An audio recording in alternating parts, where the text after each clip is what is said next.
Isang magandang hapon po sa atin lahat mga bro. May ginagawa tayong yung wireless na microphone. Na-stuck lang daw kasi na matagal ito mga bro. So ang ginawa natin dito, nilinis lang natin yung lagayan ng battery dahil kinalawang yung kabila. Yan, nalinis ko na to mga bro. Share ko lang po sa mga pinaka-the best kasi pag hindi na ginamit itong mga ganitong wireless na microphone, kailangan tanggalin yung pinaka battery.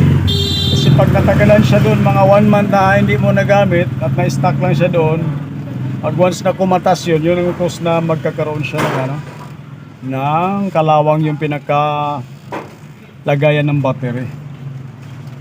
Kaya pag kinabitan mo ng panibagong battery, hindi siya mag-connect dahil kalawangin. Kaya lang linisin.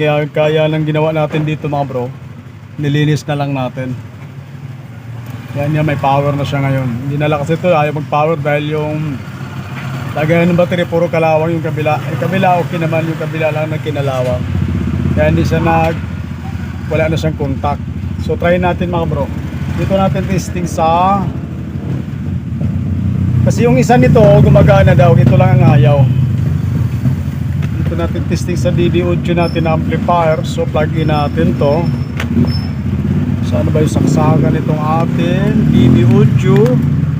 Tapos may gagawin, ano pala ito mga bro, RC ang brand nito, RC na wireless RM200 DHL wireless microphone receiver. So plug in natin, tapos may gagawin pa pala tayong sound bar na Samsung ang brand. Katulad dito bro, may gagawin pa pala tayo Samsung na sound bar. Ito yung nauso ngayon mga bro para gumanda ang tunog ng mga TV.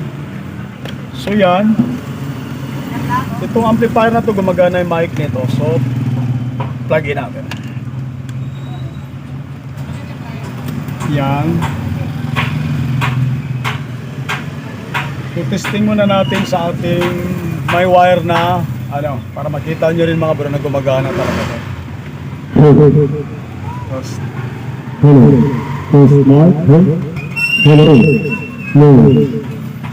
So dito natin gamitin sa kanyang wireless na. So yan, lalagay pala natin yung connector niya sa mic dito. Ayan. Tapos natin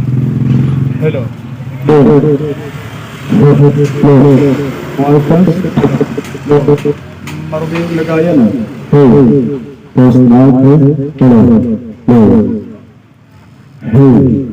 So okay na to mga bro. Yun talaga yung terminal lang ang naging problema nito. Kaya ayaw niya tumunog. Nawala siya ng power. So isusunod naman natin yung soundbar na gagawin natin. So patayin na natin to.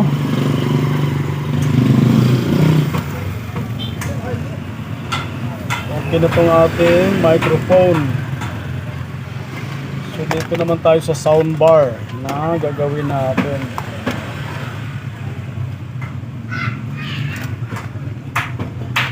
Ayaw rin daw tumunog. Yung soundbar mga bro, Samsung ang brand nito. Bigla na lang daw ayaw tumunog. Kaya bubuksan natin mga bro, baka may problema yung power supply nito. Kasi pag i-plug in mo, wala siyang reaction na wala siyang ilaw. Kaya So bubuksan ko lang muna mga bro, i-update ko lang kayo mamaya.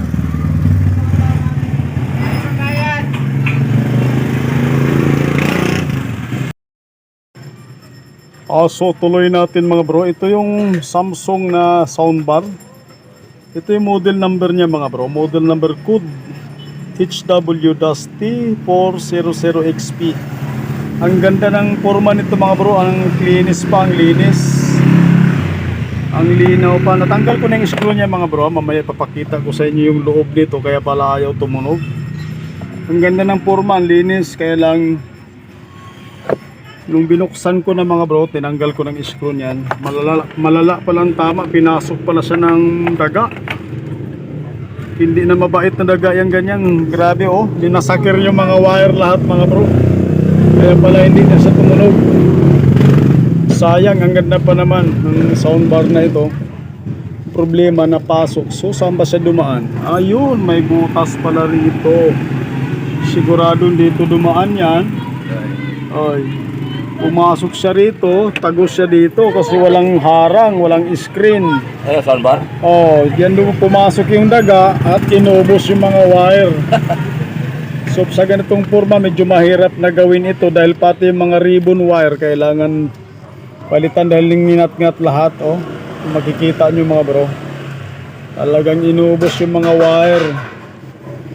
Kaya pala ayaw na tumunog yan, oh, putol-putol talaga siya. Oh. Pag ganyang forma medyo mahirapan tayo kasi number 1 yung pinaka-ribbon yan, kailangan parehas yung ribbon na maikabit dyan.